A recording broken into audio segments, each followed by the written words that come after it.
Are you struggling to wrap your mind around your financial life? Keys to the Coin with Dr. Paul Etienne is the podcast you need. We'll help you gain confidence in every coin through engaging discussions and financial know-how. Improve your financial literacy, become independent and debt-free, and learn more about the opportunities around you. From stock market investments to real estate and retirement funds, the possibilities are endless. Visit madbu.com and download our app, MadBoo Max, on both Android and iPhone's app stores. My name is Paul Etienne and I am your host. Welcome to Keys to the Coin podcast. So today we have a very interesting topic. It's the topic of the hour. Today we're going to talk about inflation. And I know if you've been on social media or online, you've seen a lot of talk about inflation. So that's what we're going to talk about today. So it's going to be a very short episode. I wanted to really touch base on that and give you guys more information on what inflation is and how it affects you and everything around you pretty much. So let's start without wasting any time. We do have a lot of other episodes where we talk about real estate, talk about credit, talk about investing, talk about entrepreneurship, like a lot of things that we've talked about this season. So be sure to check out our other episodes. If you have suggestions or questions, please do not hesitate to comment. Okay.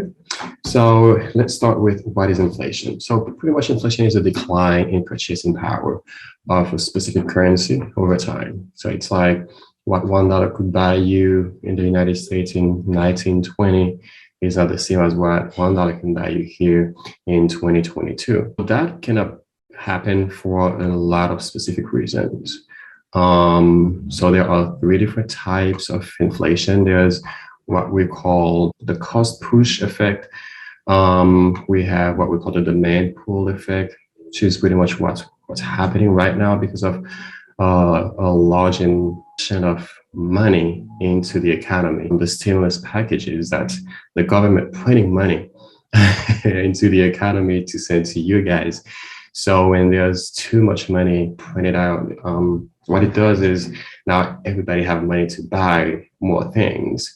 And the people that are making those things did not plan on it. So there's a shortage of those things, which make the price of those things go up just to meet the demand. That's what we've been seeing all along since the pandemic started. We've seen cars, like used cars, price are going up because there's more money to buy used cars, but there's not enough used cars being sold because there's not enough new cars being made for the people that have used cars to buy new cars and then, sell used cars. So we're getting to a point where a lot of car models and makes are being sold for as much used as they're being sold new, if not more expensive used than new. So this is what we are experiencing right now. I think the last report came out to being 7.5% inflation. So that's pretty high. Just to put that into perspective, the average, it's between 2 to 3%, the average inflation, which is what is expected to happen every year, which goes into the third type of inflation we're going to talk about, which is what is called built-in inflation. This is just what happens over time, what we expect to happen. Something that you can realize is if you have different type of policies, like homeowners policy, for example, we have something they call inflation protection. So this is if your house, for example, is worth $300,000 and they cover for $300,000, but they don't expect you to buy a new policy every 12 months, even though the policy renews every 12 months. What they do is you can stay with the company for 30 years. So what your house is worth today is not what it's going to be worth in 30 years. So they put what they call the inflation protection in it. Every year, based on what the inflation is, they will increase the value of your coverage 2 to 3%. So in like 10 years, even though you bought the policy at $300,000, that house may be worth, or that policy may be at like 380 or 390 or $400,000 just because of that protection that's built into it. That would go into the third type of inflation we talked about, which is the built-in inflation. Now, is it a good thing or is it a bad thing? It's not a good thing. It's not a bad thing either. It's if you if you're a person who like to figure things out, it's the best time to figure out how you can take advantage of it. Just like there are advantages, there are disadvantages. So we can focus on the disadvantages and see how bad it's going to affect us, or you can focus on the advantages of what you can get out of it. So for someone, if you're trying to buy a house or buy a car, of course, it's gonna look very hard or different for you because you did not already have the asset that you're trying to get now. But if you already had a car, you can see that the value of your car increased over time just because of inflation. If you own a home, multiple homes, you can see the value of those assets go up compared to what they were worth 1 or 2 years ago. So that's some advantages for you if you own those assets, which are disadvantages to people who did not own those things but who want to own them now.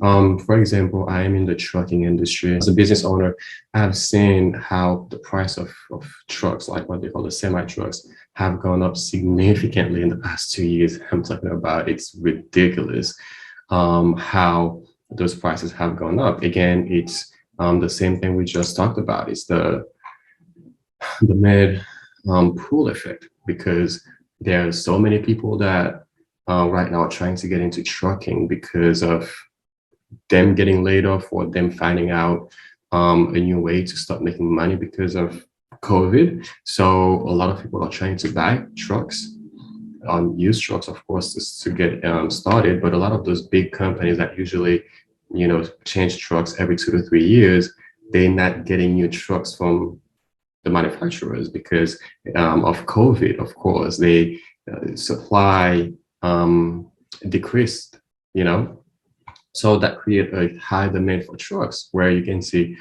you can buy a truck for like 2 times what you probably would buy 1 or 2 years ago. So to get back into it, inflation is nothing new. Okay, so it's just extreme. It's just we've gone over the value of 2 to 3 years worth of inflation in just 1 year, but it's not something that's new. Just to give you an example of some facts about inflation, a dollar in 1950 has the same buying power as $10.23. That was back in 2017. So imagine how much more power it has now in 2022. 5 years later. So $10 now is worth less than what a dollar was worth pretty much in 1950. So inflation rate, it's like they calculate that year over year, and it's about 2%, like I said earlier. And inflation itself has caused the US dollar to crash twice already. If you did not know, you can look that up. And some other facts about inflation is the Zimbabwean dollar bank, which is the currency of Zimbabwe. Just one note having 14 zeros after it, that just show you how much inflation can impact the currency and can impact the quality of life of the people that live there. And they have attributed that in Zimbabwe to the fact that there were sanctions that were placed on that country, meaning they couldn't trade with other countries that they used to do it with, which means the few options they have were costing them a lot of money. So recently, if you've been paying attention, you can see that Venezuela is another country that has gone into a high level of inflation, like nothing compared to what we're living, right now in the US. So inflation, again, like I said, it's not a bad thing. It's not a good thing either. Based on historical data, it shows that Rome fell because of inflation, because inflation was a major cause of the kingdom to no longer be existent. So those are just some of the of the few facts about inflation. So the dollar has lost over 21% of its purchasing power just in the last decade alone. And if you're watching this episode or if you're listening to this episode, you remember what happened 10 years ago. You were, what things were in 10 years ago. So imagine you can buy 21% less with the same amount of money than what you used to be able to buy 10 years ago. Just explain to you what inflation can do for you. Now, is there a good thing in this inflation thing? Here's what's happening. You probably wondering, how can that be stopped, or who can stop it? So the government ultimately is kind of responsible for what's happening now, and they are benefiting from it. And before I say anything, let me say how. So the government borrows money. We all know the government has a huge amount of debt, and that debt is based on the GDP of the United States. So based on how much money the country is generating, the country borrow more money.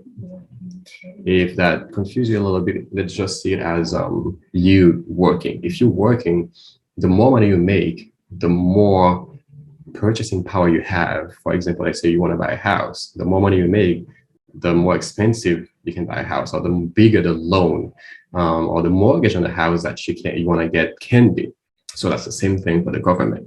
So what's happening now is, if the government wants to borrow more money, they have to put some, taxes, higher taxes on us. That way they can, generate more money to borrow more money. But with inflation, that means we're automatically going to start making more money. The GDP of the United States will go up, and that also gives the government more power, more borrowing power, so they can borrow more money pretty much without having to show more proof, because inflation is working for them. So just that alone means they do not have a good reason why to fight inflation right now. And it's the same thing for homeowners. Like, you being a homeowner, you can see that your house is worth a lot more than what it was worth 2 years ago. What that means is you have a lot more equity in your house, but with the exact same amount of debt. Your debt did not go up, which means now you have a lot more borrowing power against your home. If you want to get a second mortgage, you'll qualify this quick. Get more money. Now, you should not go ahead and get more money just because you qualify for it. But this is just to explain to you how this benefits the government, and how the government may not be too inclined into trying to fight inflation because it's working. I'm not gonna talk too much today. Just wanted to let you know, guys, of what's going on and how it can affect you and what to do. There's different ways you can hedge or fight inflation.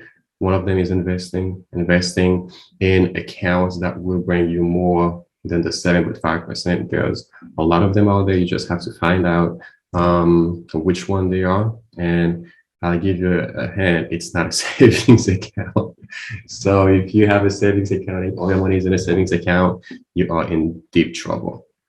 Okay, so that's one way. Another way is, you can do it through different type of policies, like some life insurance policies can also help you hedge against inflation, or time to shop around for a new job. If you've been in a job for a long time, it's time to either ask for a raise if they're going to give you one, or even if they give you one, if it's not enough, ask for a higher raise. If not, go look for another job that may or probably will pay you a lot higher than what you pay now. So there's a lot of different ways you guys can fight inflation.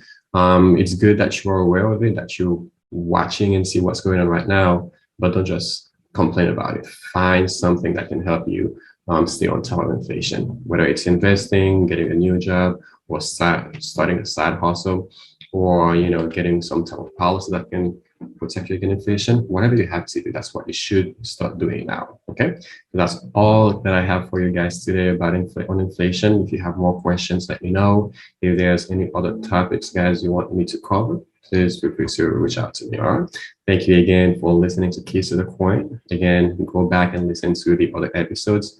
We have a lot of topics we've covered in the past few weeks in the second season. I'm definitely happy, guys, that you're all listening more and interacting more with this podcast. Thank you again for being some valued listeners, and you have a wonderful day. Talk to you soon.